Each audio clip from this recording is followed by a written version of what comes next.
I'm gonna stream it because if we just record it, I can't check until the very end how it looks. So. Oh yeah, that's no good. That's why we're gonna stream it. Yeah, sure. So I can at least monitor that. We're live. I saw the President of the United States of America for free. Awesome. Yeah, they were one of like 4 or 5 bands when they built that. EMP. Yeah, they experienced. Is that the same tour with like Local H? No, no, like, you're not listening. Oh, not a tour. No. Yeah, it was not a tour. I swear they like toured. Mudhoney. Oh, Mudhoney. Pixies, I think. The Pixies, okay. And like the Louie band. What is the name of that band? The Trogs. Is it the Trogs? Is that the name? I don't even know. I think so. I can't remember. It was that band. Whoever that is. That I don't remember who. Louie's like the ska band. No, they're like that song is like the unofficial second state anthem of Washington. Yeah. Yeah. Exactly. You guys teach me something new every day about Washington. Whoops. It's pretty amazing. We need to start so I can drink. I just put this in by accident. Okay. Dude. Oh, the Kingsmen. The Kingsmen. Kingsman, yes, the Kingsman. That's who it was. Well, sorry, I would love to start, but for some reason the stream is not appearing to work. So I'm going with the autumn beer because these were already in my refrigerator from yesterday. I looked at them today well. when I went to the store. Akiaji right here. Once, Yeah, they're good. I'm gonna go with the classic Ebis Gold. well, but you're not chugging at the start anyway. No, I'm not. But thanks. The beer I bought tonight is not cold enough to chug. Mike, will you launch YouTube and see if the stream's up for you? Sure. Oh, wait. Okay. I think we're good. Yeah, it is streaming. Cool. I'm not sure how far behind it is, but oh well. Anyway, we're ready. Are you ready, Mel? I've been waiting. Oh shit. And Hold so on. how do we do this? On 3? Or Yeah, sure. on 1? You just start going. I already opened mine and took this Okay. on accident. No. This is a 5-bagger, which is when one of us watches a movie 5 times in 5 days, and the other 2 probably watch it once each. Today's movie is Raging Bull, a biography drama sport movie released in 1980, and it's 2 hours and 9 minutes long. This is Mike and Brian, and I'm your top batter, Mel. We apologize in advance for the audio, video, and content quality. Enjoy. How did that Aki feel? How did that fall beer? It actually feel? felt good until about until you got to the "This is the Mike Bryan line." Yeah. And then it got really cold all of a sudden. Yep. Yeah. I can't breathe. That happened last time. I couldn't breathe. Who did it last? Brian, when you did it. I did it. Yeah. I couldn't breathe last time. I am excited to not have to lead off this discussion though. Okay. So one more time, we are watching a movie that Mike picked. We We Yep. watched it, Raging Bull. Yep. Raging Bull. Raging Bull. So I guess since I'm going real quick. Okay. I had never seen this movie. What do you guys say? Oh yeah, I've seen this movie. Okay. But I seen this, when I was a kid, like Sunday afternoon or Saturday afternoon matinee, like on ABC kind of thing. Okay. But it was like highly edited, Sure. But I've never seen this. Okay. This was my first time. Okay. Okay. That's all I wanted to know. Go ahead. So this is what I'm gonna do. I'm Boy. gonna. I didn't. I love how every time we always say like I take so many notes or whatever. What I'm gonna do is I'm gonna read my notes from the last note to the first note, and then I'm gonna go. Yeah, I'm gonna go in reverse, and then I'm gonna like talk about my judgment of this movie. So the first thing. Not the first thing. The very last thing I wrote was, damn, Robert De Niro is the man for putting on so much weight for this movie. That's what I wrote. And I'm like, I thought about this while I was watching it today, and I thought, was he the first actor that actually did that? Like, actually literally put on 60 pounds. Was it 60 pounds? I think it was 60 pounds. Something like that. Yeah. That sounds about right. Right? And like because this movie was made in 1980, and I don't recall watching a movie before that where an actor or an actress put on so much weight for a role. So I think that was kind of like... I think this was the first famous one, at least. Right? It's the earliest one I know of. Like, all the ones I can think of are after this movie. And compared to this. Right? So, I mean, I just have to say, like, hats off to Robert De Niro for doing that. That's insane. That's what I thought immediately at the end of the movie. Yeah. Yeah. For she's... The next, or the second to last thing I wrote was...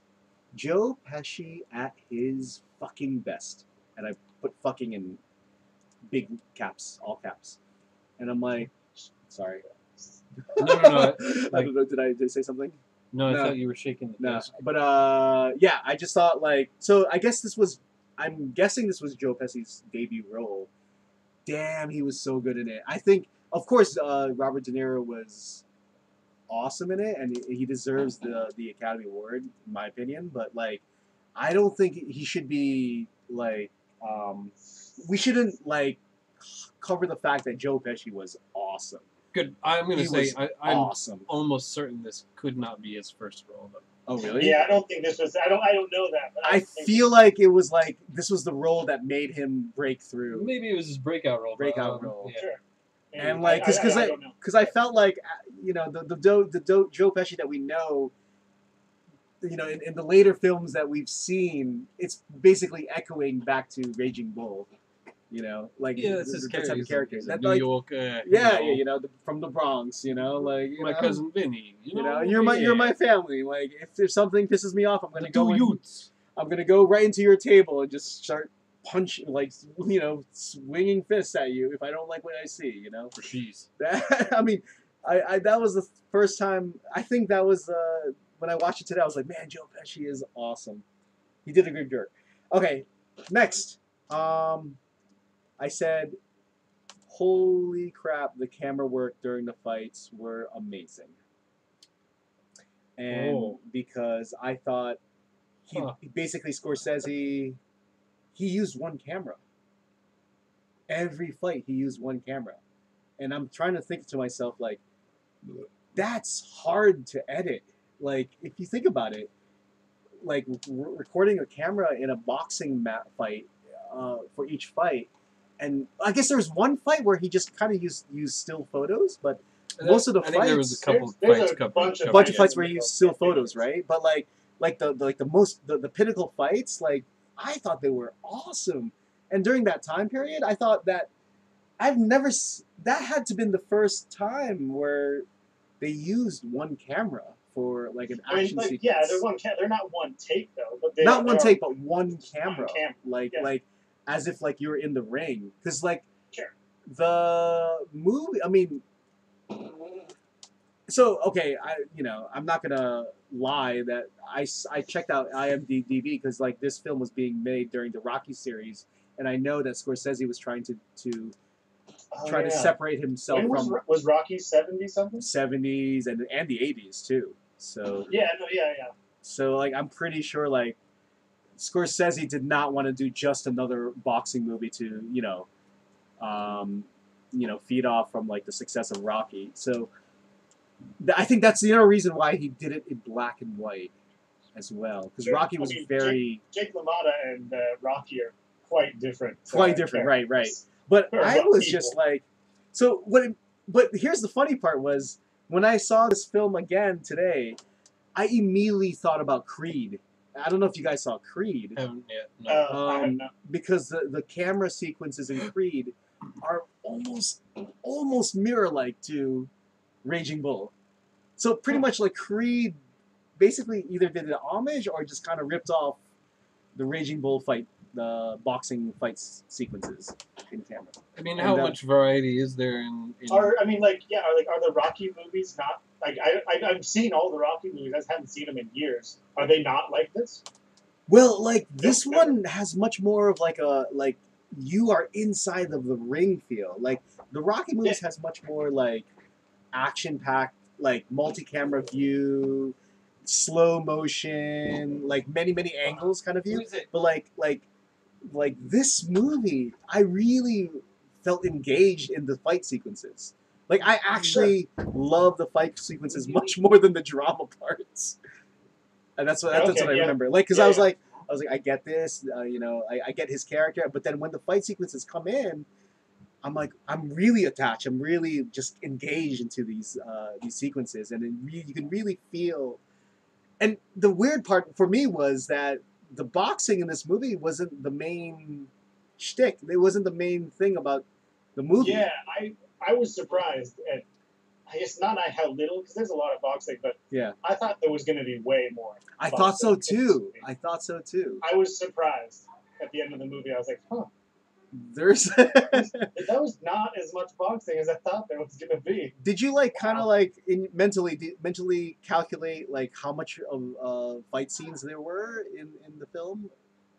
Because I did not think they were. He's way under half. Right. That's what I thought so too. I thought it was like 15 minutes of footage of fight scenes and like an hour and 45 of just, you know. I mean, I guess it depends. Like, if you mean like specifically like in the ring, it's quite short. If you include like the stuff like in the locker room after the fights or that kind of stuff, there might be, it bumps it up a bit. But yeah, like specifically like in the ring fights, like there's not much. Doesn't take up much of the runtime. Right. Yeah, you have a 10-round fight that in the movie lasts like 35 seconds. Yeah. And then like you said, there's a bunch of fights that are just like a still picture or two. Right. I just thought the editing in this movie was fantastic. I've never seen editing so well fluid. I mean, for a sports movie, I guess, and the biopic movie. But like, one of my favorite editing parts was when I think he used an 8mm camera to flash forward from when he divorced his first wife and he married his second wife, and then those sequences where he married his second wife and Joey, the brother, married. Oh yeah, I love that sequence of editing. Like it kind of pushed the story much more fluid, like smoothly along. Like you didn't have to like worry about like that exposition of continuing his like troubles of his personal life. He kind of fast forward to. Yeah, it skips forward a number of years. And I like that technique. I think. Yeah, I don't think I've ever seen such technique in other films before, where and it's all in black and white. So from like old school black and white. That part you're talking about is not. That part's all. That was all in color, right? Yeah, the 8mm like wedding stuff like that. Right. That's the only section that's in color. That was brilliant. I don't know what everything else was black and white, and then he made the time flash forward sequence in color with the 8mm film. I thought that was pretty cool. I'd never seen that before. So hats off to Scorsese about that. All right, moving on. I wrote Pelham Parkway. The reason I wrote Pelham Parkway was because my relatives live there. Is that how you pronounce it? Pelham, yeah. Yeah, fucking Whitestone Bridge from I-95 to Whitestone. Hold on, you guys are both talking at the same time. Sorry. Yeah, I say Pelham Parkway. I don't know how other people say it. But yeah, from Connecticut to I-95 to Whitestone Bridge to Pelham Parkway. Had no idea this dude lived there because he lives really close to where my relatives are. So I was feeling kind of giddy when they were like lived. He's dead now. Right, yeah, he lived. Well, yeah, I'm sorry, but like rest in peace. But like, he died like less than a year ago. Yeah. Yeah, very recently, right? Crazy. He lived a long life, man. He lived a long Shockingly, life. he did. So anyways, yeah, so it was kind of crazy that like in the movie they labeled like Pelham Parkway like numerous times, and I was like, oh my gosh, I know that strip of road so well. But yeah, so sure. I wrote that. All right, moving on. I said the movie. The third note I wrote, it was movie works so well in black and white. I actually thought this movie would have sucked if it was in color. I really thought so. Like I thought about it, I'm like, yeah, if this movie was in color, I probably would have hated it. And I thought it was a great choice. I thought about this as well. Like color or black and white, and it's I mean, yeah, it's impossible to know, but yeah, I kind of think like it was effective because like when I remember the scene where his cutter was like washing his body with a bloody sponge, but you didn't know it was bloody, but you can tell like that was like that bucket of water was just dilated in blood. And then that scene where it zooms into the rope of the ring, and then the blood drips down. Oh yeah, when it's like dripping off. I was like, dude, that's pretty cool. I like that. So let me speak specifically to that sponge thing. Like when he first put the sponge on him, I thought the same thing, but also he wasn't bleeding. So I was like, it must. But it was a cutscene from But he didn't in that scene. I don't think so. I mean, Mike might have noticed more, but like I was like, okay, he's got a bloody sponge, he's dumping on him, but then I was like, but he doesn't seem to have any cuts anywhere during that very specific scene. Right. So I thought maybe I don't know. Maybe it's just a trick of it being in black and white it looks darker and it looks like it could be blood. Right. But to me, it just kind of seemed like, okay, he's not bleeding, it's just water, and it just looks kind of funny. But I mean, because I specifically looked for cuts after seeing that scene, the first shots of that. I was like, okay, what But yeah. Speaking of blood, I just thought it was kind of hilarious of like when those really quick scenes of like the blood spluttering out of his like eyebrow or eyelid or whenever there's a punch. I really thought it was like semi-B horror movie B, kind of thing. Or I like that you brought that up. Like it kind of like I thought it was kind of funny that it was kind of same in that level of I don't want to say like cheesiness, but a little bit of a cheesiness. like whenever the blood squirts out, it's like a freaking water fountain. And I was just like, all right. A couple of the fights, but yeah, it's there's one that's real good. Yeah. So that just like it goes out. Sweet. But I love that shot where, because I've never seen that shot of the image of the ring rope and like just blood dripping down, and it's in black and white. I'm like, that's pretty cool. Anyways, my last note is 1940. So your first note. Or sorry. Yeah, I'm confusing myself. My very first note was, so in the 1940s, church dances must have been from some violent parties, guys. Like, have you ever been to a church annual dance where there's just fights breaking out? Oh, sorry, you could have stopped it. Have you ever been to a church dance? Yeah, like have you ever been to a church dance? Well, I mean, like not just the church dance, the whole like.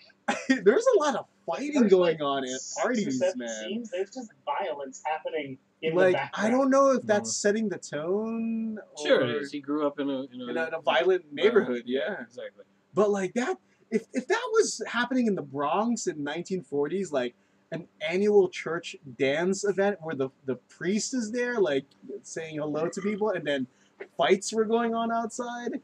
Mm-hmm. That's insane.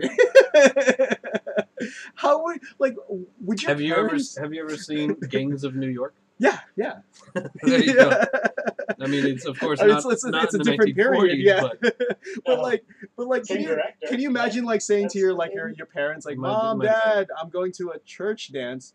No, you're not. You're staying home. But I think at that time they would have said, I mean, they would have to. Yeah. Catholicism and church was a huge part. A huge part, right. They could not go. Yeah. So I was just like, just thinking about that during that scene. Like, did you see his house? Like, there's fucking paintings of the Virgin Mary everywhere, and there's common, a cross above the bed. All of the decorations in his apartment are religious. Beach, have you ever been to a single one Filipino house in America? Sure. Like, but that's what I'm saying. I mean, that's how the church is so important. Right. And even whether or not he was a practicing person, his parents would have been like, "You go to this church dance, you little motherfucker." Yeah. Now, the final note I'm going to say is, I didn't write it down, but the final note that is, maybe it's just now, but like I felt disturbed when, he was hitting his wife. those Sure, times. you should have. And Scorsese did it really well. Did a really good job. Like seeing that, and I don't know if like when they were filming it, like did he actually hit the lady? I don't know her name. But, Oh, it's a good question because I wouldn't have the punches in this movie were pretty intense. Or something I'm going to talk about. Even the smacking too, like just all the smacking. Yeah, like so, like yeah, I get it. He was a fucking asshole. He's an asshole. And it really portrayed it well. I was not. I didn't. I love Scorsese. I love De Niro, and I love his other films. But this film made me realize, like, this is definitely Scorsese's best film. That's my final note. Like, I think I loved his other films, but when I finally saw this, like, I realized, holy shit, Martin Scorsese did a great job with this movie. Better than like what he did with like Goodfellas or any other Scorsese film that. I was gonna say all I can think of is Goodfellas and Gangs of New York. Gangs of New York. The only two movies I'm pretty sure. I know Goodfellas. I'm pretty sure he did Gangs. I'm not. What's another Scorsese movie? Scorsese movie. I think he did The Departed. Casino. But I've never seen it. Casino. He did. I saw Casino. Wolf on Wall Street. Or what is that? Yeah, Wolf of Wall Street. Did he do that? Yeah. Are you sure? Yeah, he did that too. Yeah. He also did. I've seen that. I've seen The Departed. Goodfellas. Goodfellas is my favorite Scorsese movie, but this one haven't seen it. Haven't seen Casino. Haven't seen Goodfellas. But anyways, seen Gangs of New York. Seen the other one we just mentioned that I've forgotten now. I'm gonna let Mike speak. Like after more, me, no right. But I think Mike has more to say. But like I hope so. He watched I've got a couple of things. A couple of things I didn't say. That there are things that I didn't like, but overall, I just thought like Joe Pesci is the man. Like? Is there anything specific you can don't skip that. That's the most important commentary I want to hear. What I didn't like was how they portrayed the mafia. I didn't like how I think. At that period of time, that like the mafia was much more intense more violent than how they, like Scorsese, how he portrayed them in the movie. Like I think they were much more scarier and meaner. But it could be me just being influenced by watching many mafia films. But I think the mafia, for example, the gangsters here, the gangsters here were kind of like softies. Compared to like Godfather or Godfather 2. Casino. Yeah, Casino, right. The other thing I didn't like was I didn't like how it ended actually. I wish there was a better ending, but I don't know what it would be. How it starts and ends in that dressing room? Yeah, I didn't like how it ended. You mean like the quotes at the end, or the final ending of De Niro trying to seek redemption with his brother and then pump himself up, and I'm like, the pacing could have been better. I don't know, but that's just being me and being nitpicky. I think but I don't even have an idea of how to end that film, but the rest of the movie really grabbed my attention. I'm like, of seeing this man being a horrible person, a horrible father, horrible husband, yet he was a great fighter, and I don't want to make him like a hero. You know, and I think he did, and then Scorsese did a good job portraying that. So, but the thing I really liked about the movie was Scorsese's editing in this movie was awesome. I thought it was. I've never seen anything like this. Did he actually edit it? Yeah, sure? He did. Yeah. I didn't pay attention to. But I mean, did what? Yeah, that's it. Cool. That's it. I had a feeling I was going to come into this with a very different feeling about the movie than you. I know. And possibly even Mike. But I didn't hate this movie. But I didn't really like it that much. I thought De Niro was fantastic. I thought the girl, his wife, was fantastic. God, she was awesome. 17 years old. 15, right? No. In the story, she's 15. The character is supposed to be 15. Okay. Which gross? Can I say gross? Because he's like, But he's also, like she 20. was a banging 17-year-old. So He was 20. I had to look this up. He's supposed to, like, in the actual, like, what happens, she's 15, he's 19. Really? Right, which is still gross. Yes, I know. But it looks like she's supposed to be 15 and He's he looks 35. like he's like 35. Yeah. Yeah. Sure. Well, I mean, De Niro was in his 20s at that time, right? Right, but he looked... No, Oh, he wasn't? I don't think so. I thought think he was in his 20s. 30s. Oh, He really? might have been, sure. Anyway, she was Okay. 17 in real life, but still. That was her first role also. Fantastic. So for me, Yeah, she was She was pretty good. this movie succeeds despite Martin Scorsese's best efforts. Like you came in here and did nothing but effuse praise upon him and his editing and the fight scenes and everything you said. I thought, what? Because the fight scenes to me were a complete joke. Every single punch in that movie was so bad, so poorly thrown, so poorly taken. And I thought we should go back and revisit Friday Night Lights and give it bonus points for every sports shot in that movie because of how bad the sports stuff shit is in this movie. Not only the All right, sports hold on. I am with you on some of the fights. Like the opening fight specifically is horrible. unbelievable how fake it looks. I was surprised at how But bad. it's those not fights even it's not even the in-ring fights that were so poorly shot Yeah. or directed or acted. I don't know what happened, but all three of those were awful. And it's not only that, it's every there are single other fights that look good. Dude, there's some no, fights that looked really good, man. no. But And think about it. every single fight outside of the ring looked equally as terrible. Oh, It's the like, fights they outside would the throw ring punches were like this, and it's like fucking 5 feet away from his face. Well, first of all, though, When he Unbelievable. beats up Pesci, like It's he's so clearly, bad. Like, his He's punch clearly ends, hitting. Like, here. Oh, okay. No, he's not. No. But when No. the scene where like he asked Pesci to hit him, he actually hit him. You cannot. No. He You actually need to hit him, man. go, you need to go back and watch that. He He was actually nowhere hit near. him. Nowhere near. Pesci hit Pacino. Pesci hit Pacino. Oh, okay. Yes. Or De Niro, whatever. Yeah. De Niro. Yeah. Sure. He actually hit him. Yeah, Pesci. Sure. Yeah. That Pesci also another fantastic piece of this movie. Amazing. But number one, Coach. I mean, come on, Coach from Cheers. He's in this movie. He's the best part of the movie. Where is he? He's I didn't even know he's what's it? Kono? Is it Kono? Yeah. Como? Cole. What the hell? Is his Como. name? The gang leader gangster boss guy. Tommy? Doesn't it Tommy Cole? Yeah. Como? He's Tommy. Yeah, he's Tommy. Oh wow! Is That's that fucking. Coach, That's really? Coach, That's Coach. from Cheers. Oh jeez, I did not even realize. Good that. pickup. Oh, dude! When the first time they showed him, I said, "It's Coach." You're a pretty big Cheers. But you're a pretty I big love fan of Cheers. of He's Cheers. he's the best part of Cheers ever. Yeah.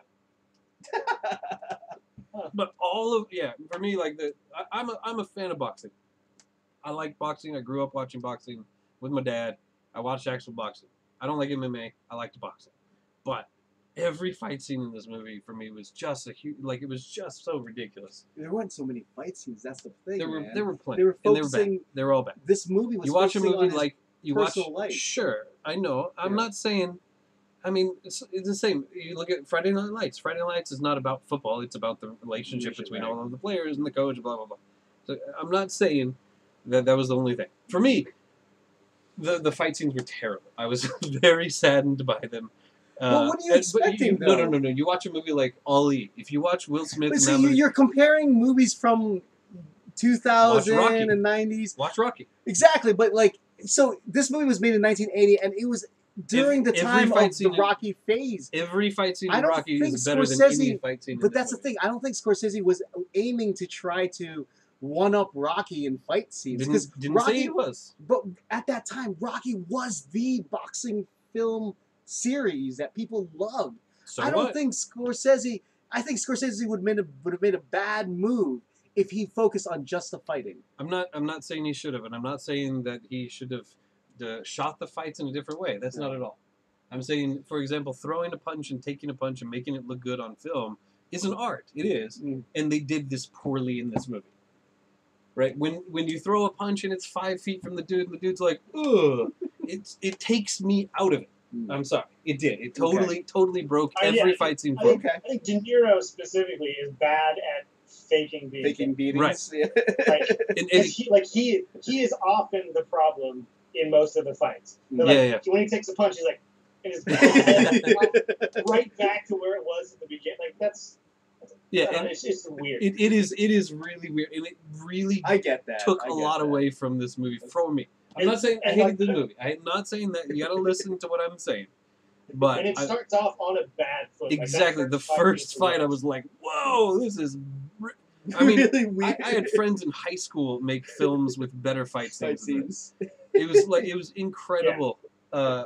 But I thought that this movie, and I have problems with the choice of black and white and all this stuff too. But the reason I was able to forgive some of the bad fighting is this movie should have been a stage play, and the way that the actors acted in this movie and the scenes, the way that they were shot and the way that they were set, would have been a beautiful stage play.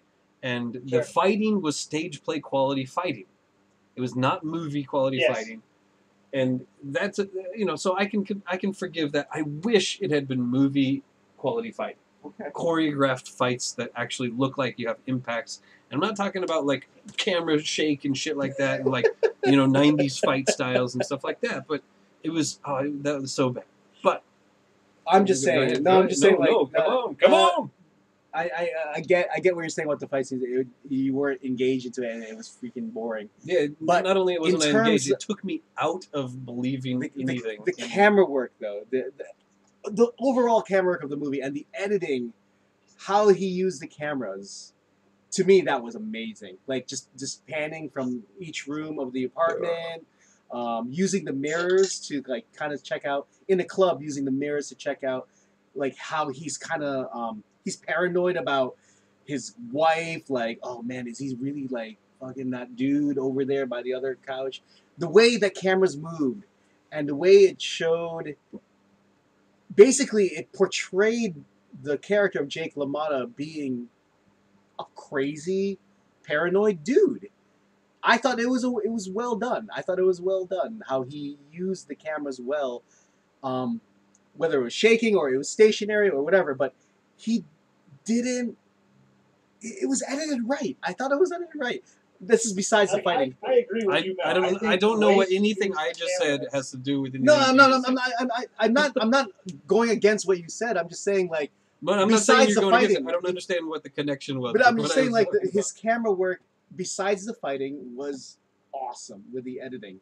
Yeah, like I said, like, I think the camera work in the ring, I think is good. Like I liked when the very first fight I think is a bad fight. Like, sure. It does look believable. That is what I'm saying. Like the camera like going across the ring, like as he's sitting, like that's a cool shot. There's a later one where like the microphone comes down. Yes. I was just thinking about that shot. It's beautiful. It's one of the screenshots I have. And the freaking the last fight with Sugar Ray Leonard, where he's on the ropes and Sugar Ray Leonard is gonna hit the final death blow, and like the camera pans back. Yeah. And like you could see punches like this? Yeah. I know no one punches like that, but like I can feel like that oh shit moment. Like you can feel like that oh shit moment where he's gonna get so much better. I know what you guys mean. But I just think I'm not talking about where the camera was placed. I'm not talking about the editing of the film. I'm talking about the fight scenes. The actual movement of the fighters was so the distracting. choreography of the fights is bad. Really bad. But Mike, let's call it choreography. The choreography is bad. Mike, I just saw it today, but prove me wrong, but in the beginning of the credit scenes, were actual boxers stuntmen for the movie? Like in the credits, the people like, you see is himself in the credits, the final credits. I don't know about opening credits, but in the final credits, I think a lot of them are all like announcers. Yeah, like announcers and like because I think some of the voices are actually from the fights themselves. The fights. They're exactly. They use the actual audio for the fights. Oh, okay. So, yeah, I think all because that would have been messed up if like professional boxers were the actual stuntmen. Yeah, I think there was actual video from a couple of the fights maybe in there as well, interwoven. Oh, I don't know. Like when it looks like it's all grained out on TV and stuff. Okay. Anyway, but that takes me to my next point about the choice of black and white. I wish, because this covers a period of, what is it, 10, 15 years, something like that, close to 20 years. It's 41 to 60 something? 64, 65? Yeah, 20-something years, right? Yeah. I would have liked to see more done with, like, the earlier periods being shot in a lower quality resolution. I agree. The later more, and introducing even, like, subtle colors. Like, they had the one section where it's like home video. Film or something. Right, like, it's kind of weird, especially... You said you liked the colored film part or whatever. Like, I thought it was really weird that they just threw that in the middle. It was weird, but it kind of worked. I swear you had your time to talk earlier. I'm just commenting. I swear, I sat here like this for most of the time. If you watch, I'm just saying. Watch the video. Watch the video back. I was sitting here like this, not commenting while you were talking. Ready? Ready? So, I thought that if they did, you guys are getting close to some real choreography fighting over there. I just want to talk, but why did you yell at Mike?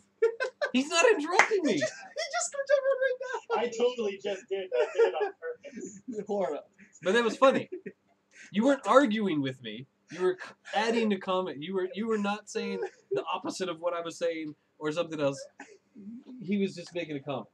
Anyway. Okay. Ready? Yeah, I'm ready. Yeah. So, I wish he had done more outside of just interjecting this color film in the middle of the movie. Okay. That's all I was going to say. I get it. Like, yeah. I have comments on that, but I'll wait for my turn. Cool. See? That's how it's done.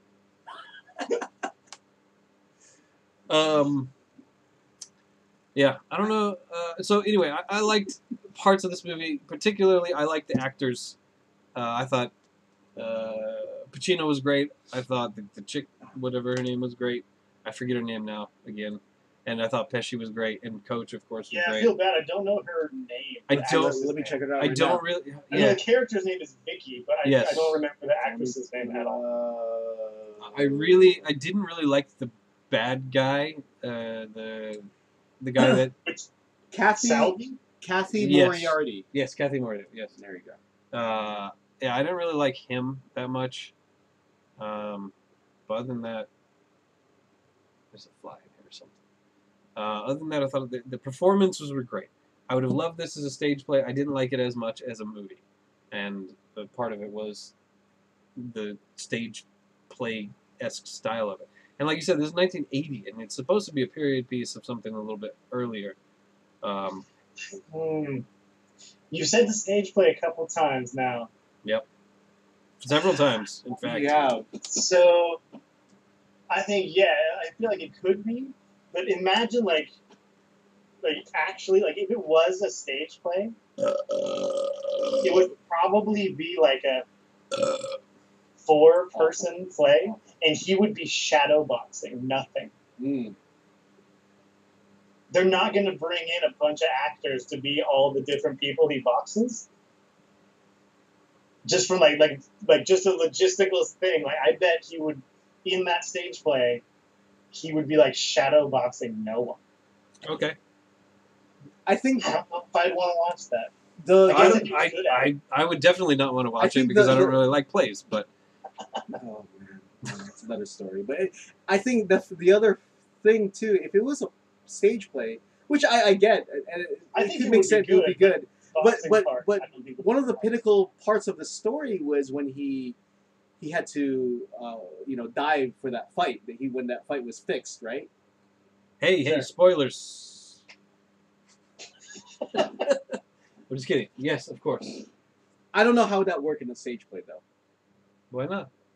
Well, because sorry, I don't mean I actually want to see this movie into. You guys, I don't want to see this movie turned into a stage play.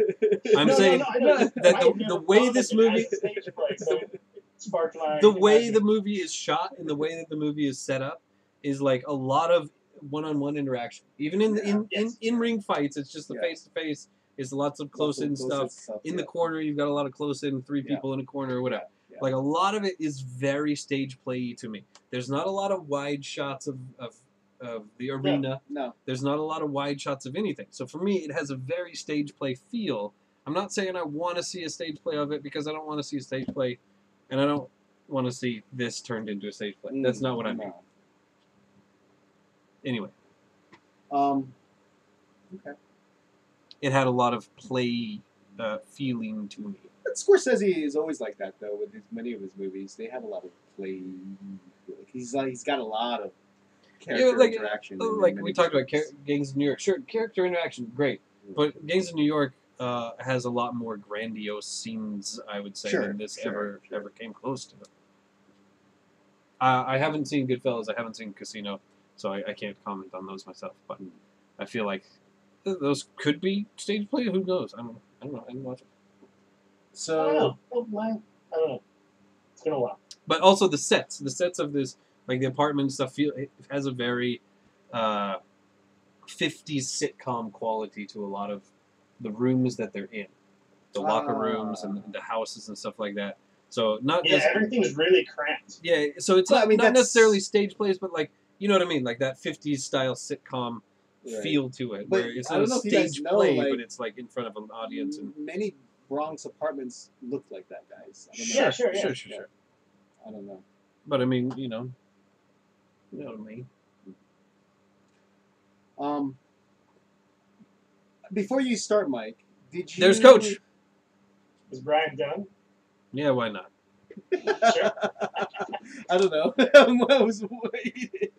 Well, Mike, before you begin, after you are watching this movie 5 times, did you check IMDb for any fun facts or trivia? Ooh, do tell. Facts or trivia? No. I mean, I looked up the Jake LaMotta. Okay. Like, I wanted to know, just because like I was like, what? This seems crazy that this 35-year-old boxer is dating a 15-year-old. There's no way this happened. Right. So I had to look that up. That's why I knew he was supposed to be 19, or would have been 19 at the time.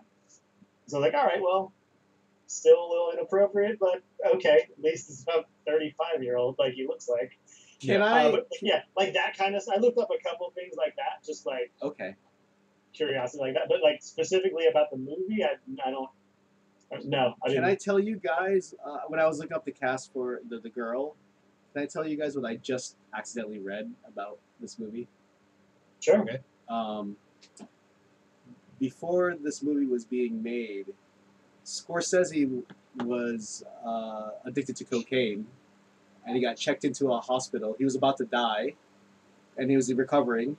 And basically, it said in IMDb, De Niro was reading the memoir of Jake LaMotta, and went to Scorsese to talk to him out of, like, basically stopped using cocaine, and said, get back into making movies again. And this movie was basically, Scorsese thought this was going to be his last movie. And he wanted to make it the best thing he can. That's it. No, I did not know that. So this movie basically saved Scorsese's life. Interesting segue. I usually read all the books of the movies. I didn't do that on purpose. I'm going to read it.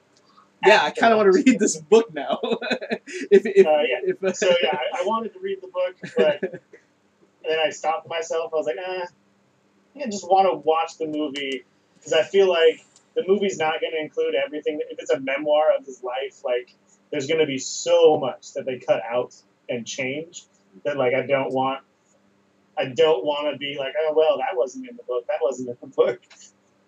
or that wasn't in the movie. Oh, that was in the book. Like, I didn't want to do that, so I'm gonna read it. But now that I'm done watching the movies, but I'm interested in reading the book. Okay. Even after watching this movie. But what about? Wait. Quick question. What about her book? Did you hear about that? good. Oh no. She wrote No, it. She who wrote a told the memoir. wife? Yeah, she wrote a I want to memoir. know that viewpoint. But she, No. yeah, no. So she wrote it, and then she said, "I don't want anybody to publish this until I die." Oh wow. Oh wow, Really? that's pretty sick. So they published it after she died, and yeah, it was. He was I probably a sick man. He was Yes, probably. probably. Yeah. Wow. Wait. So she must have died before he did. Yes. Yeah. He had to. Oh, She had to, wow. right? Oh. Yeah, I would read. I didn't even know that existed. Yeah, I'd read that. I mean, I'm gonna read the other one because it's based on this. The movie is based on that Right. book. Which one? His memoir. Right. This movie is based on was it Raging Bull? My Story. Yeah. I think Okay. is the name of the book. Okay. But yeah, I'll let you know when I read it. I'll probably read that other one too.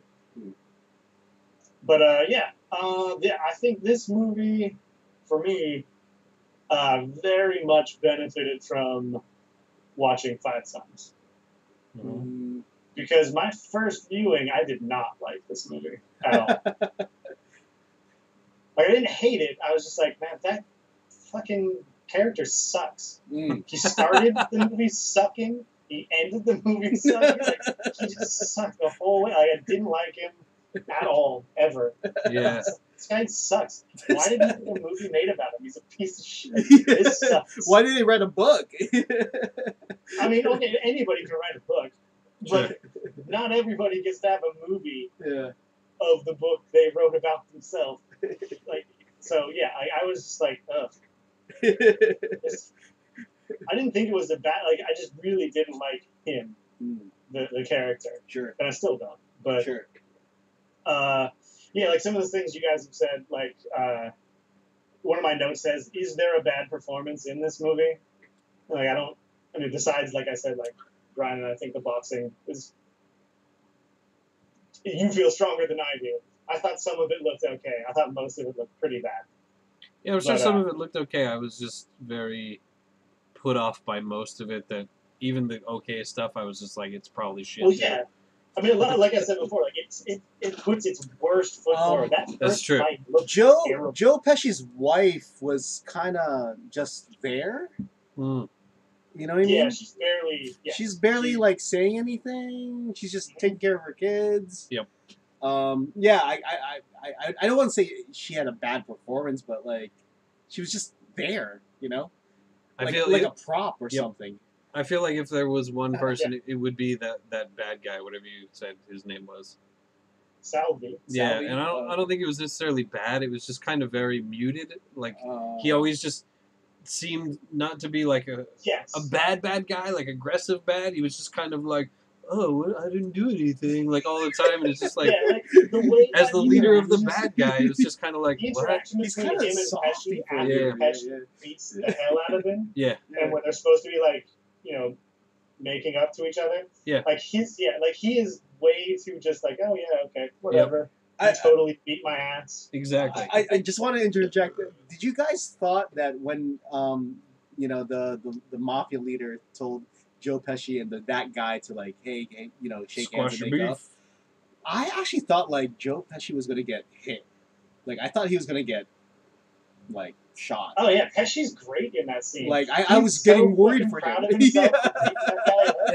I was getting worried for him, and I'm like, wait a minute, he's gonna get shot. Like a little too hard. Yeah.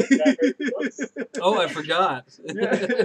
And then when the mafia, sits down and he just looks so happy with himself. damn, he's so good in this movie. So also one wonderful thing everybody mentioned and talked about De Niro putting on the weight and all that stuff. Yeah. But Joe Pesci losing the hair also pretty good. Oh right, it wasn't like a. Oh yeah, it wasn't a wig or anything, yeah. right? No. I think he started with a wig and they took it off. Oh, I think so too. Yeah. Okay. But that was a nice touch. Later on, he had a little stash going too. Yeah, the little pencil mustache. Oops. Like his style. Dig it. Go ahead, Mike. But yeah, so yeah, the first viewing of this, like I was like, this, I do not like this. Yeah. But by the third movie, like I was saying earlier, that my notes are kind of a bell curve. Yeah. Of like not much, little more. Third one I had the most notes, and then it kind of jumps back down. But yeah, by the third time, I was like, damn, this is a really well-made movie. Like, I still, like, every day, I still was not like, fuck, I have to watch this movie again. Even though I did not like the subject of this movie at all. So, like, yeah, like, I thought, I think Scorsese did a pretty amazing job with this movie. Yeah, maybe just because, yeah, like, I really did not like. I might benefit from watching it again. Exactly, yeah, like that, and that's the thing. It's like, really I felt like I think you did the first time I watched it. I was like, fuck this. The boxing's bad. I thought there was going to be tons of boxing. There's barely any of it. You know what? And it's bad. So, I'm sorry to stop you, Mike. I'll to be honest, when I watched this movie today, I immediately thought of Brian when De Niro was punching his wife and slamming his second wife. The fuck? I immediately thought of Brian. Like, dude, I think Brian's not gonna like this movie. Why? Because you're like a good guy. You're like a family man. Okay. And you'd be like disgusted to see that. Yeah, I was super not happy with that part, but also, what about the short shrift the first wife got? Yeah, what happened to that shit? She's got like 3 scenes. Like, what happened to that shit? She just kind of like fell off. They didn't even mention her, and I had to research. I was like, I typed into Google. I have no idea what her name. What happened to? Yeah, I couldn't even understand what he said. Like, when De Niro brought Vicky home, like he was calling her first wife. He says something like Patty or Ted. Yeah. I don't know what he says. I couldn't understand it every time. Yeah. Okay. I have no idea what her name is. That was weird. Yeah. But yeah, she. Well, I mean, and at the end of the movie, it's kind of implied that he might be married to that burlesque dancer lady. Oh, yeah. Right. Right. Because like, I mean, they live together clearly. Yeah. He says, "Oh yeah, I'll be home later." He was by the way, if you didn't know, he was married 7 times. Not surprised. No, I did not know that. I am not surprised. Yeah. Not surprised. Wow. But I mean, there's a lot of boxers that have been married multiple times. Sure. Yeah. I just thought they showed the first wife, and then like all of a sudden she's just gone. And like the first time he brings Vicky to the house, like I don't know why is there nothing of hers there? Right. Or why is she not like? How in the world would you decorate an apartment like this? Yeah, the apartment's weird. Like I said, like everything in it is like a religious symbol. Yeah. It's a weird apartment. But yeah. So by the end of the movie, I liked it by the 5th time. But is it your favorite Scorsese movie? No. Well, yeah, probably. But like I said earlier, I can only think of I didn't think of Casino, Goodfellas, Gangs of New York. I think he made Departed. I'm pretty sure. He made Departed. Which that's a great movie. The movie, yeah. And I was gonna say Departed, but it's close up to Departed. But the thing is, Go ahead, Mike. Sorry, go ahead. Well, yeah, like I don't know. I think I really liked Goodfellas when I saw it, but I haven't seen it in probably like 20 years. But I liked it a lot when I saw it. Same with Casino. I thought Casino was a really good movie. Right. But I haven't seen either of those in quite a while. I liked Wolf of Wall Street also. Oh, I like that too. Yeah, Wolf of Wall Street's pretty good. But he did Taxi Driver as well. He did Taxi Driver. Oh, that's right. No, I like Taxi Driver more than this one, easily. I have not seen that either. Oh, it's so good. Taxi Driver's good. So good. But no, it's not my favorite Scorsese. It is definitely up there of the movies I know he's done. He did Michael Jackson Bad. I forgot about that. Yes, yeah, he directed. Yeah, He directed Bad. Yeah. I did not know that. I did know that. I totally forgot though. That's fucking awesome. Oh, he did The Aviator. That's right. Oh yeah. That's another biopic he did. Oh yeah, he's done a bunch of movies with DiCaprio. That's right. I liked that. He had a movie. whole stint with DiCaprio, like. Yeah. And. That's right. He did Kundun. I never saw that one. I like that movie a lot. Okay. Not seen it. It's about the Dalai Lama. Uh-huh. Mike, Departed, to go to echo off Departed, this movie really kind of came close to being equal for me with The Departed because I love The Departed. I thought it was a great movie. But isn't The Departed It's based off remake of of a Korean- Hong Kong film, Yeah. and the Hong Kong film is much better than Departed. But if you take Departed as how it is, it was well done too. It was well done. But yeah, okay, so back to the Raging Bull. Yeah, I grew to enjoy this movie. Did not. Did you Just not after like from the start. after 5 viewings? Did you still find anything that was kind of like something that annoyed you still, or anything that you didn't like? No, not annoyed me. I think I feel like maybe. Like, did you get over with the I didn't fighting? find an answer to what I didn't like, but yeah, we'll get there. Okay. Let me go through my notes real quick. The color scenes you guys both, or what Mel you brought up. I don't remember if you did, Brian. Brian did. But Brian the did. color scenes, I feel like that part is it's just like a fast forward that skips over all of the good times. Sure. Right? Like the beginning of the movie is black and white, and it's pretty rough most of it, and then it hits this good patch that they just completely like just fast forward through. Where like he's winning boxing matches left and right, got married, his brother got married, like all these things, good things are happening, and it's like that's not what we're talking about in this movie. They just skip all of it and go back to when things start to suck again. Yeah. So like I feel like that's why that scene is in there, or that part is in there in the middle, is to like they just fast forward, because it fast forwards, I forget how many years, but it's a number of years that they could move forward. It's like seven or something like that. Yeah, like it's a pretty good chunk of his life that I'm guessing was probably maybe not that bad. So yeah. But is there any good reason that it's in color? The color right now, I don't know. Yeah.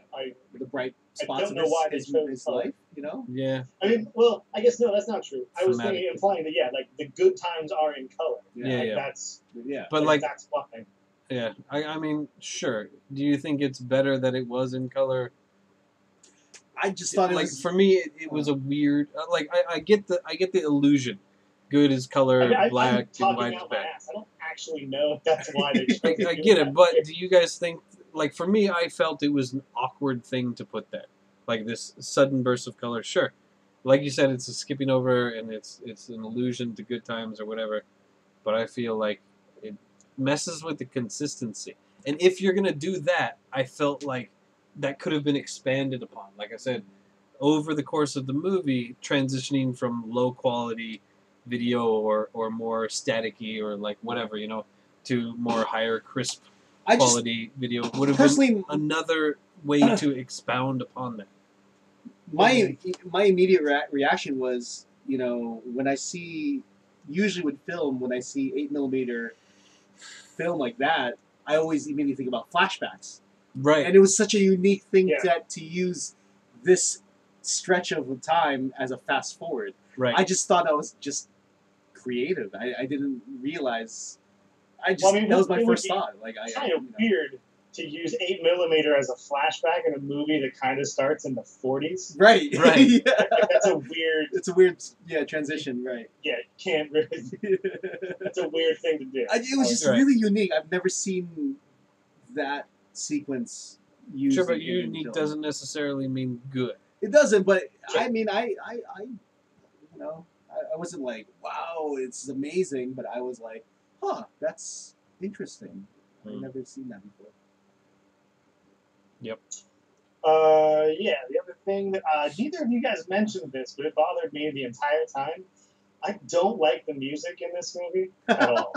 It doesn't very doesn't fit the movie at all. The operatic ballet. Don't like it. Thing. Yeah. And I never looked it up, but one of my notes says maybe this is just a famous piece that I've never heard, but I just all the music I guess not there's some at the time probably popular to the time period music, but that operatic classical piece that starts the movie and is throughout. I did not like it. It didn't seem to fit to me. Yeah, it's like when you make a video and then you go online to get royalty-free music. That's exactly what Scorsese did too. I thought the same thing. It would have fit much better with some big band or whatever. Right. Or even Yeah, I don't know. Slow the jazz. music bothered me the whole time. It was weird that he played. I forgot about that, but I totally The agree. music was playing during most of the fight scenes too, right? I don't know about most, but yeah, definitely in some during of the them. fight scenes. Yeah. I mean, it's It definitely could have been most. I don't remember. Is that song, and it's played throughout. Like it comes back multiple times. Yeah, I agree. And it's the same it's the same chunk of music that they play over and over. Wait, quick update. Yeah. It seems that the stream is still fine. Just wanted to update. So we're not going to have big chunky blocks of... Not us doing the robot? Another thing that neither of you guys brought this up either. But God, no. What were we doing this whole time? We didn't bring up shit, apparently. No. This is like this. I still don't know. I guess it's just the scene where he starts banging his head against the wall. Oh, God. That was uncomfortable. Very uncomfortable. Every time to me. So brutal. It's really disturbing. That had to have been one take. I don't know. That cannot have been more than one take. Yeah, I think the entire from the hallway into it's that whole scene is really rough. It would have after that. They're like, cut. Okay, do that again. Robert, we're gonna need you to do that again. We weren't rolling. He would have just fucking grabbed every camera in that place and thrown it out the window. Oh man, yeah, that scene is intense. And yeah, what if I mean that speaks volumes about Robert De Niro. Like, dude, the guy will do anything. The guy will do anything for a role. Bobby. One of my other that was probably my least favorite scene. It's good, but it's one of my least favorite to watch. One of my favorites to watch is when he introduces his burlesque wife lady near the end and doesn't get off the hallway of the stage. He just stands there. That's true. It's so good. She's taking off her gloves. And he's smoking a cigar too, right? Aggressively angry with the crowd of 6 people. Ask the bartender to piss in that guy's drink. And then just stands there on the stage that is barely bigger than my desk. It's so fucking good. And he hand gestures like, this is her. This is her. This is her. Yeah, that scene is one of my favorites. So good. That's true. One of those. My favorite Joe Pesci scene in the entire movie was when he just comes back from talking with the gangsters and it's raining and he runs in to the pool. Oh yes. It looks so good. $20 shoes. $20 shoes. Yeah. He looks up and just does this. Dude, and that outfit is pimp with that crazy long collar with the tie with a string tie. Oh, that's a pimp outfit. Mm-hmm. But yeah, I love that he runs in and he's like $20 shoes. He's like, whatever. And it's just a long, just looking at each other. Do you think they did a lot of? Do you guys think they did both Joe Pesci and Robert De Niro? Do you think they did a lot of ad-libbing in scenes? I don't know. I would doubt it. I wondered that, really, the monologue at the beginning and the end. Yeah. That's part of the reason I want to read the book. I wonder if that is De Niro just kind of talking out his ass, making it up, or if that is LaMotta, he wrote that stuff. Right. Because there's the a horse, my kingdom for a horse. That's from some Shakespeare. But I don't remember which one. Yeah. But King Lear, maybe. It doesn't seem like something Jake LaMotta would reference. Yeah. It does seem like something that Robert De Niro might reference. Yes. Yeah. I mean, I could be wrong, but so I'm curious about that. I liked everything about the Debonair Social Club. Oh, Richard III. Yeah, there you go. I thought yes, the Tommy's Club. I assume it's his. Tommy's. The Debonair Social Club. Yeah. Was perfect. I can't believe you didn't realize that was Coach. Yeah, I didn't. Not at all. Um, You're a Cheers yeah. fan? I like Cheers. Yeah, I did. Probably not as much. Second to last thing I'll say was I think it's a little surprising that this movie, most of this movie took place like during or right before World War II, and it never comes up. Well, it comes up once when they say, "Oh, they gave that fight to Sugar Ray because he's going off to war or whatever." Right. Like that's it. That's the only time war is mentioned, and it takes place from 41 to whatever. I thought that was surprising. I just can't believe Mike didn't recognize it. Uh-huh. There was Aren't a period. You listening to what Mike there is was saying? a period of time where Mike is asking and I you a question. watched Cheers like every day. He wasn't asking me a question. He was talking about Sugar Ray going off to war. He's inferring about. I mean, I wasn't asking. I don't care. I listened to what he said. I was continuing my thought after I gave him the chance to speak. But this is Mike's time. You got to give him. No, it's our time. It's our time to shine. Last thing, and then it can be our time. It was, this is our time. This short thing at the end that like biopics are usually like inspirational or cautionary or like I don't know, uplifting and stuff Right. It's usually a thing. Like this one is not like it's none of those. It's not cautionary because he starts out as an asshole and ends as an asshole. Like it's.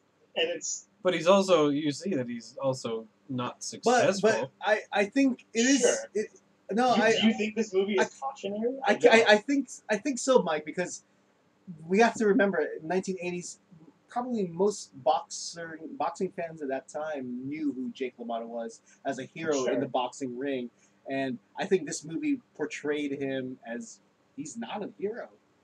He's just. Okay, if you want to go ahead. Yeah. No, I guess I meant like cautionary, like, hey, don't use drugs. Basketball tires. Heroin's bad. Don't do it. Right. Like, okay. Like, no, okay, go ahead. I don't know. I don't think. I don't know what the cautionary tale would be here. I don't think it's cautionary. Okay. I thought you said you thought it was cautionary. I said I thought it was cautionary. No, but I think so. I think it's like there's no real arc and no finalization to it, right? It stops before you get some sort of what's the word? Closure. Not closure. That's but resolution or something, right? Yeah. There's no resolution. I mean, I guess because he lives like another 50 years or something. Right, but he's done all this bad shit. Everything's gone wrong. Everything has gone wrong. He went to jail. He's in nightclubs and stuff like that. But it's all about redemption. He doesn't get it in the movie, but you're left to think that he's trying to redeem himself on some level, right? He's using his story. He's trying to build himself back up in a different career. Yeah, he's I agree. like so he's not. It's not shown that he's beating wives and shit anymore. I mean, he might have been. I don't fucking know.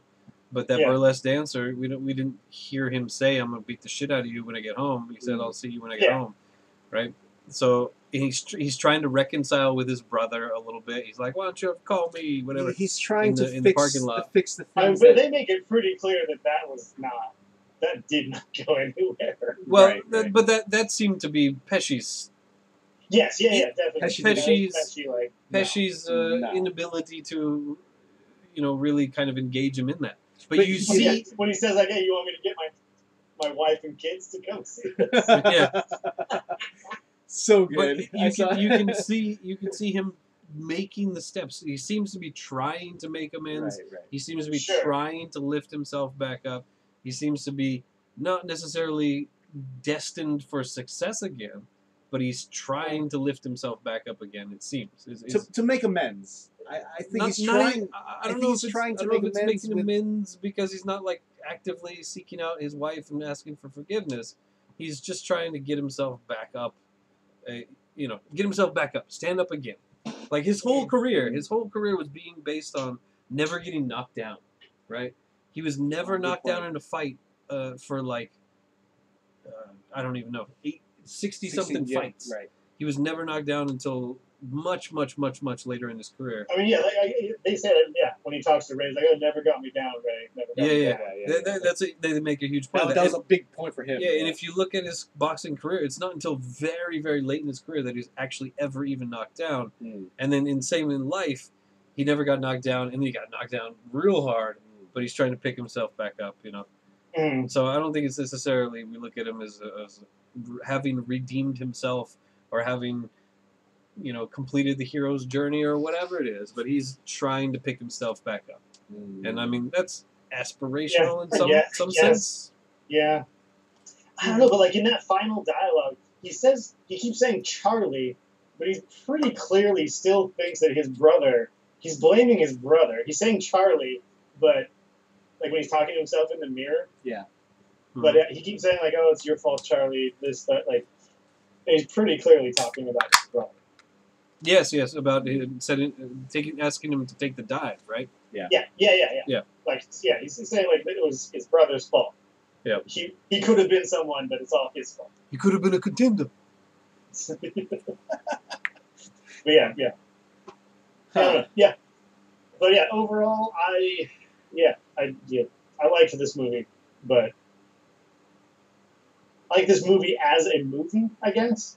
But yeah, still never really liked the subject of this movie. It's quite disturbing. I mean, especially, you know, this generation growing up, I don't think they would be feeling comfortable watching this movie. Fuck them. Yeah. Millennials, right? Yeah. I guess so. But anyway, like I came off pretty negative. Like I said, I didn't come out and say I hated this movie. There was some parts of it that I really disliked, but on the whole, I thought the movie was fine, and I really enjoyed a lot of the actors' performances. But I knew I would come into this conversation with a very different opinion than probably everybody else. As usual. No. Look back. I feel like Brian and I are often very same. You are very positive about everything, which is good. That's why we have you here. Well, I try my best to see what the director and the writers and the actors are trying to do. That's it. But also, if you watch our episode about the Karate Kid, I'm pretty sure I was lavishing that movie with praise. Yeah, but I think that part of that was just but also nostalgia, though. But no, I'm watching it fresh and anew, and really, you know, loved it. But also, I don't care about who directs a movie. I'm not interested in breaking down shot types and stuff like that. If a movie's good, it's good, and whatever that means difference to everybody. Well, I mean, that's people that have studied cinematography and people who have studied movie making surely see. Like one of my best friends from high school, he wrote something on Facebook, I think, about, and he studied film in school, and his friends also studied film in school, and they want to be movie makers, right? And they said something about John Wick being the best something. I was like, John Wick 1's way better.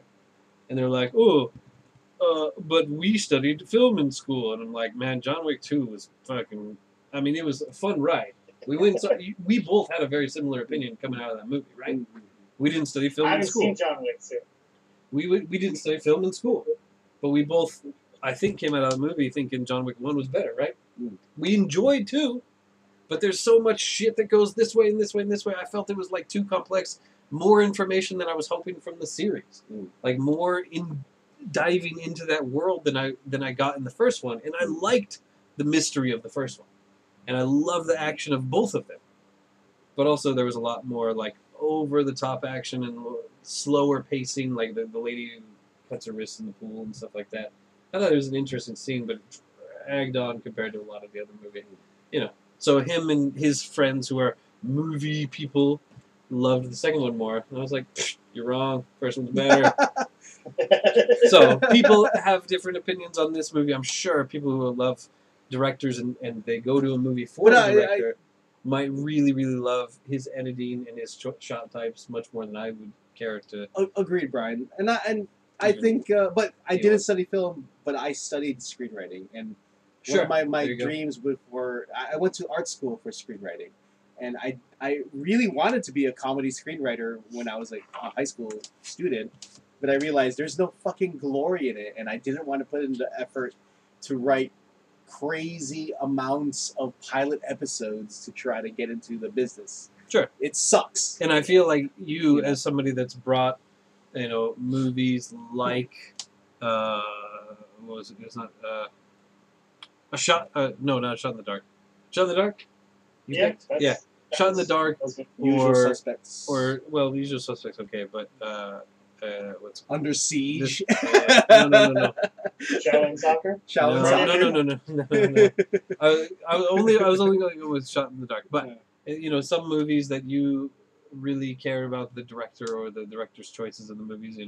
It's just screenwriting. I care about screenwriting. Yeah. So, but anyway, interesting. But even then, the Five Bagger is about judging on watching this movie 5 times, right? Like absolutely, yes. Like there should be no. And I feel like some of the movies I've picked have definitely not been good for this. I feel like this is one of the ones that definitely benefited. Wait a minute. I said, I disliked this movie from one viewing of the film, and then by the third one, I was like, this is actually really good.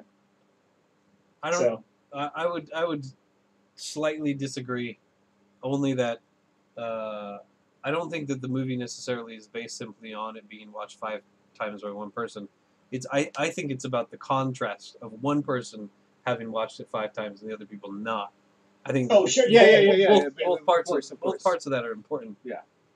But the 5-time person. Once, Brian and I would be almost like lockstep, feeling the exact same way. Yeah. Right.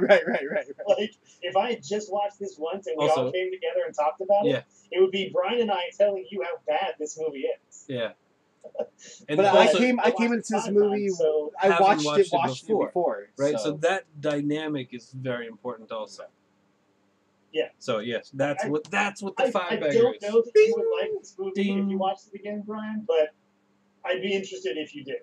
I think it would be easier to get past the bad fight scenes. Exactly. Yes. That's basically what happened. Yeah. Like that first fight was, like you said, that was so bad. They put forward. Know what you're talking about? So bad. But it's almost like they wanted to get it over with. That first. Yeah, like, hey, just hold on, fellas.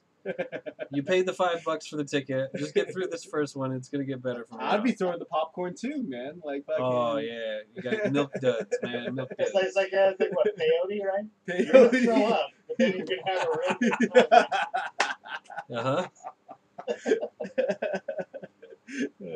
ring. Oh man, that's good. All right, let's do whatever the next thing is that we do. What are we doing? We are. Do we rank it? Rank or rank? One of the two. What do you think? Drink or rank? First, I forget. We ranked last time. We ranked and then we. I think we usually rank and then we. We do the ranking. All right. I know where I'd put from this. Last time. I think we should do what we did last time. Was we all kind of like choose our number, and then at the same time. 3, 2, at the 1. same time. Just blurt it out. We say 1, 2, 3, but we count a silent 4. A silent 4, okay. So that Mike can sync Did up we with us. say that? Did we actually say a silent 4? No, you should go back and watch the last episode. It's okay. We've never lined up, even remotely. It's always worked. Yeah, because last time it was like, Mike and I said it at the same time, and then Brian, you were delayed, right? I don't know how that would work. No, I think I'm always. It just depends if you two are lined up or not. Okay. Let me all right, let me choose my number. So the folks at home who aren't watching cannot also see this ranking list because I don't have Chrome open on the desktop. Yes. Mel can see it. Mike, you can see it, right? Yeah. Yep. Yeah, go ahead and read it, Mel. Okay, we have, so it goes up to 23, but... No. Yeah, I'm just planning ahead. Okay. So we got 16 movies on 16 the list. movies on the list. Number 16. One movie off the list. Number 16, Where Dreams Go to Die. Number 15, Under Siege. Number 14, Shaolin Soccer. Number 13, A Shot in the Dark. Number 12, Friday Night Lights. Number 11, Kimi no Naha. Nawa. Number 10, The Maltese Falcon. Number 9, Brazil. Number 8, Invasion of the Body Snatchers. Number 7, Miller's Crossing. Number 6, RoboCop. Number 5, Sleeper. There's a real Mike run in the middle there. Mhm. Jesus. Number 4, The Princess Bride. Number 3, The Usual Suspects. Number 2, Nosferatu. And to top the list, number 1, The Karate Kid. Yep. Best movie of all time. Yep. All Alright, so when we shout these numbers out, I'm guessing they're going to be pretty different. It might be, yeah, okay. Might be. Might be. This is not a Where Dreams Go to Die. I think this is pretty obvious where this one goes. I think I know. I know where I would put it. I decided hour ago. All right, I got mine. Exactly an hour ago? I got mine. No, an hour and 21 minutes ago. I got mine. How long we've been going? Yep. All right, should I? All right, hold on. Let me quick. Oh, okay.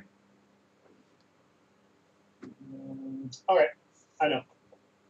All right. Count it, Mel. Say 1, 2, 3, and then silent 4 for us. Mel, Mike, you just go 1, 2, 3. Say it. Yep. 1, 2, 3. 6. Wow. 6, 8? Is that what you said? I said 8. 3, 6, 8. Wow. That's pretty special. 8. That's pretty interesting, guys. 6. Because I actually like Miller's Crossing more. Really? That's surprising. What? I said I actually like Miller's Crossing more. But he said it in a whisper. Yeah. Yeah, I also like Nosferatu more. That's why I put No. He said Miller's Crossing. Miller's Crossing. Miller's Crossing. Oh, Miller's Crossing. Yeah.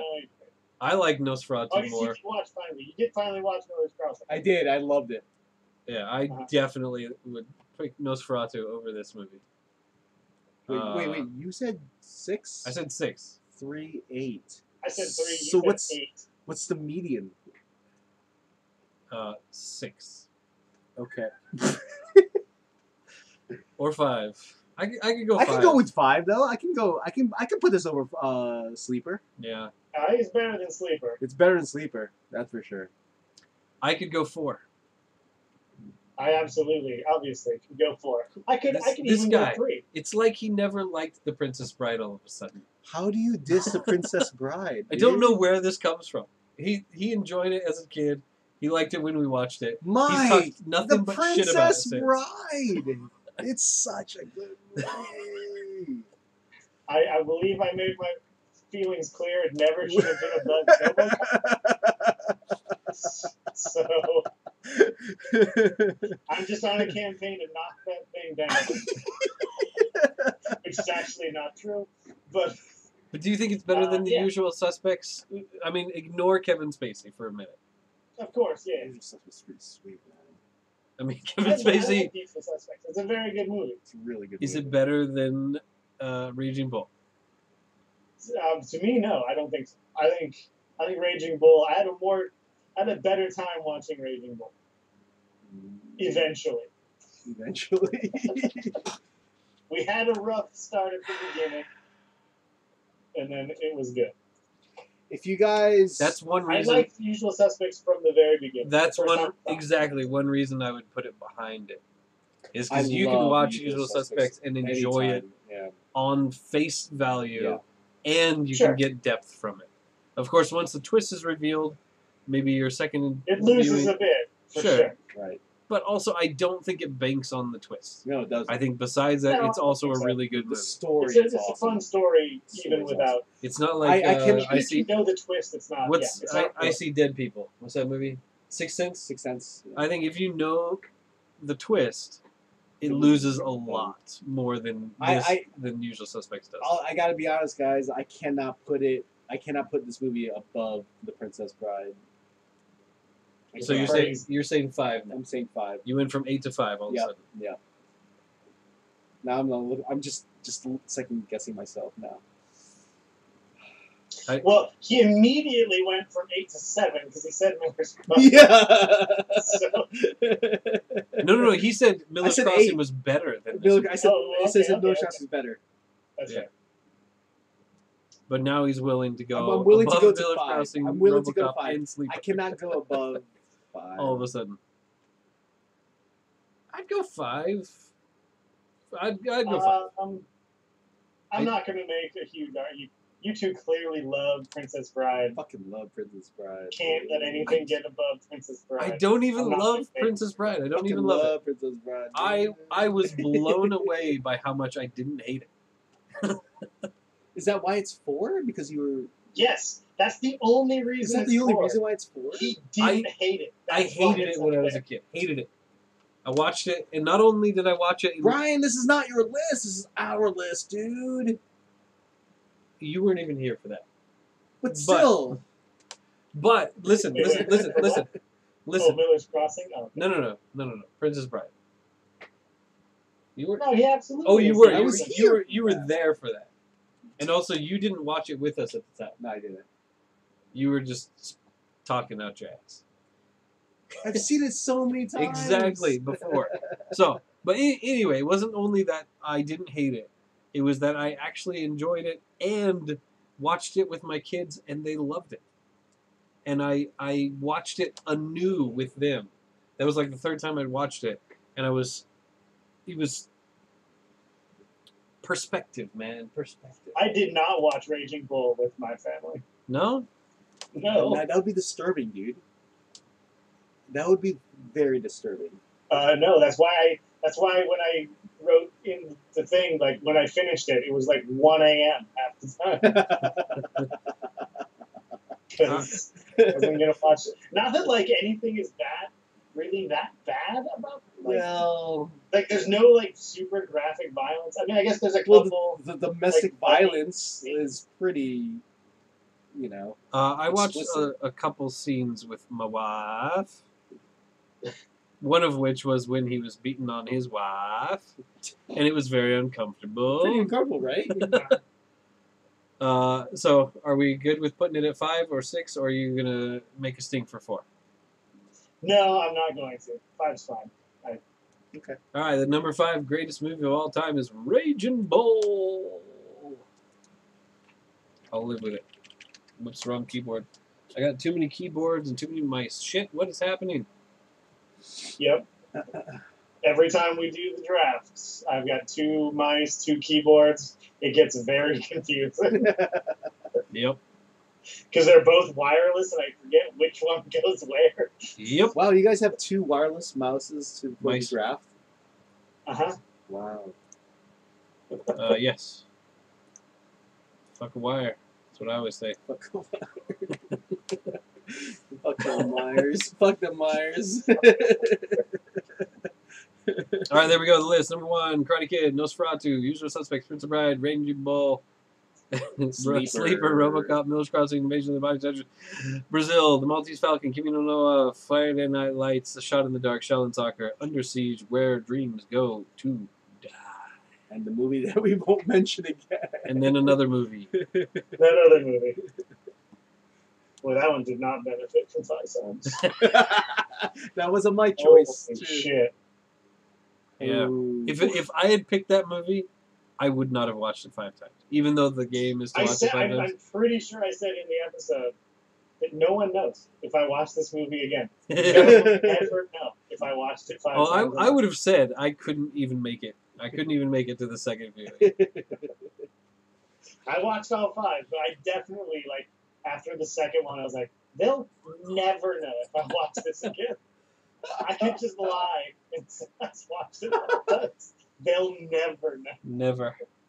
You should live stream yourself watching it from now on. Just so we can keep tabs on you. Sync it up. You just do a clap when you see the MGM lion. I think it's time for drinks, guys. Drinks. I'm ready. You are? All right, go for it then. My drink is a Moscow Mule. Ooh. Ooh, that's a good The one. reason is that's what Robert De Niro's face looks like. It was kicked by. After he says, "You never know if you're down right." Yeah. I think you've done Moscow Mule before, but whatever. Probably. I only know a couple drinks. One of us has, I think. One of them has one. I'll look later. I mean, should I do mine? Do it. Sure. Mine is pretty straightforward. There's no like hiding behind it, but it's a straight up Manhattan cocktail with a Mascherino cherry on top. Mm. This movie screams New York. I mean, it's a New York movie. I feel you. Not Pabst Blue Ribbon. Not, yeah, I saw that too. The PBR advertising. No, this screams Manhattan, and you definitely need that cherry on top. Not an olive. Yeah, because the first time this is gonna happen, I also am going Manhattan. Whoa. Oh, that's weird. Like, yeah, this movie absolutely screams New York. Exactly, like, yeah. It's, yeah, the entire movie is very, very, I guess part of it is in Miami, but whatever. Right, but I mean, the fight scenes are in various Cleveland or Detroit or something, but yeah. But no, this screams New York, man. This New York City! You gotta have a Manhattan. $20 shoe. $20 shoe. You gotta wear some $20 shoes. Which is great because, like, how much do basketball shoes go for now? Like $200, $300. $300 shoe. Yep. It's no $20 shoe. Well, it's $20 shoe. $20 shoe. All right. No, Shaq. Or Shaq. I think Shaq's shoes are $20. No, I think you're thinking of Stephen Marbury. No, I'm pretty sure it's Shaq. I don't think so. But okay. Why are you guys fighting about this?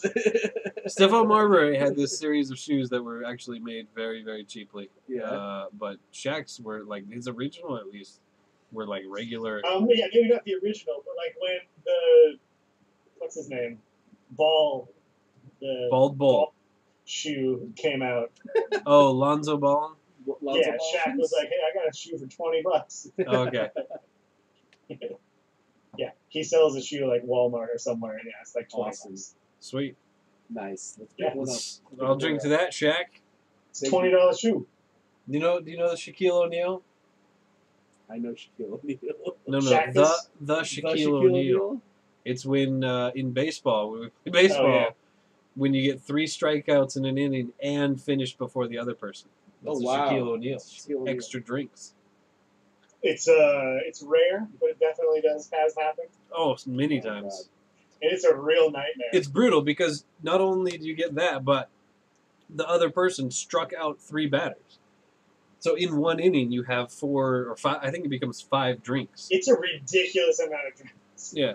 Because you have to drink for every strike. Oh, and you're finished first. So yeah, it is 5 drinks. It's 3 strikeouts, finishing first, and the extra drink is brutal. It's bad news. And you have to say Shaquille O'Neal. I never did this.